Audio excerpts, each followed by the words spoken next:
Bonjour, donc une vidéo là pour l'exercice 1 sur les courbes de Bézier à 4 points de contrôle, des rappels à partir du tableau de variation, comment on trace la courbe. Et puis je veux, pardon, je veux aussi refaire, il y avait un exercice, on l'avait fait en classe, mais je vous le refais, pour placer les points avec l'algorithme de De Castelgio.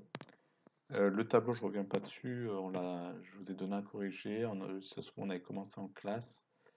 C'est juste un récapitulatif, donc dérivé, variation. On va s'en servir après. Donc je vais commencer par placer les points M05 et M075. Donc 0,5, ici, ça veut dire que les points, chaque fois, ils sont au milieu. Ici, hop, apparemment, j'ai pas besoin du tableau. Je vais prendre sur la courbe. J'ai tracé un polygone de contrôle en respectant la consigne une unité 5 cm. Donc ici, on a 5. Et pareil ici, on a 5. On prend le premier. On se place au milieu. Ça nous donne un premier point. On prend celui-là, donc je vais faire approximativement. Donc on a 18 à 9. On se retrouve par là. On peut déjà commencer à relier ces deux points au crayon, mais pas forcer d'appuyer, de trop appuyer. Et il reste celui-là, qui fait 7, donc à 3,5 pour être au milieu. Et on se rend compte que les points ne sont pas tout à fait alignés. On a deux segments.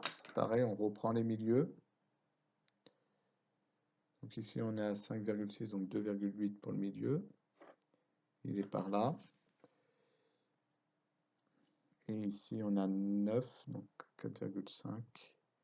Il est par là. On relie. Et on prend le milieu. On n'était même pas obligé de prendre, en fait, de tracer le segment. On est à 7, on va dire 4. Donc ça fait du 3,7. Donc le point est par là. Donc ça nous donne un premier point. Celui-là, c'est M05.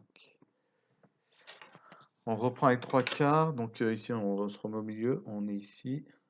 On a ce point-là. Ici, on va prendre le milieu encore. Donc on a 9, 4,5. Ici, on prend 3 quarts. Donc on prend le milieu à partir de là. On était à 3,5. Donc ça fait du 1,75 à peu près. Donc on est par là. Hop. On a raté. Là, le point il est à peu près au milieu. Et donc ça fait 3 quarts au total. Ça nous donne, et en fait, il n'y a pas besoin, sur ces deux points. Donc on a du 6,2. Alors si on prend 3 quarts de 6,2, on trouve à peu près 4,7. Donc ça a donné le point qui est là. Et alors voici, je vais quand même, allez, je les relie légèrement, sans trop appuyer, ça donne le point qui est là. Et après, c'était ce point, ce point.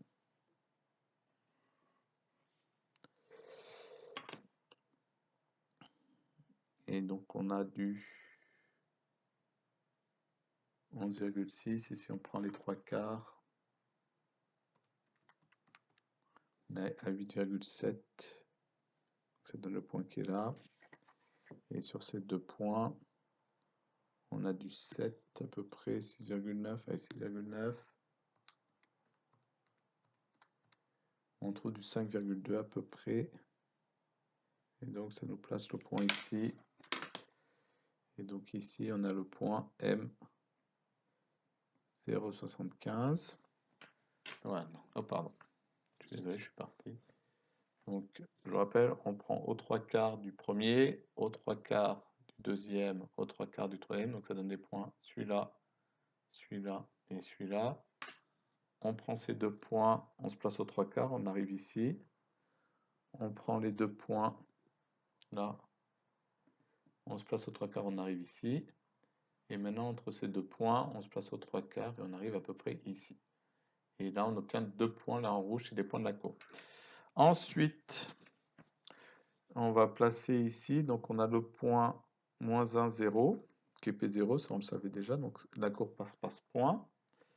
Ensuite, on a le point moins 0, 65 et 0,70, donc ça fait du 3,5 cm et ça fait du 3,25. Donc on est à 3,25, pardon. Alors 3,25, ça donne le point qui est par là, 3,25, et on se place à 3,5. 1, 2, 3,5, on doit être par là. Donc on obtient ce point-là, qui correspond au paramètre 0,26. J'en profiter. Ici, on sait qu'on a une tangente. Je vais mettre en vert les tangentes. Allez, hop, ouais, ou en bleu, Hop. Donc là, on a une tangente. Ici, G' vaut 0, on a une tangente horizontale. Ici, on pourrait déterminer si la tangente, en fait, elle est donnée. Hop, on a le point qui est là, si ça doit être ça la tangente. Et ensuite, pardon, je reviens. Petit doute, je vais essayer d'être rapide. Ah ouais, on a les points d'intersection et l'axe des abscisses. Enfin, je regarde ça rapidement. Donc, il y avait celui-là, je pense celui-là. Alors, ah oui, pareil, je continue. Ici, 1,4 moins 0,21. Donc, 1,4 si on multiplie par 5, c'est du 7 cm. Donc, on va être là. Et ça fait du... C'est bizarre ça. 1 cm. Ah si. On va être ici, à peu près 1,1. Ça fait 105, donc ça fait du 1,05, ouais, c'est ça. Donc on est à peu près par là. Et pareil, on a une tangente horizontale. Et notre dernier point, il est ici. Et on a une tangente ici qui est donnée par le polygone de contrôle. Et rapidement,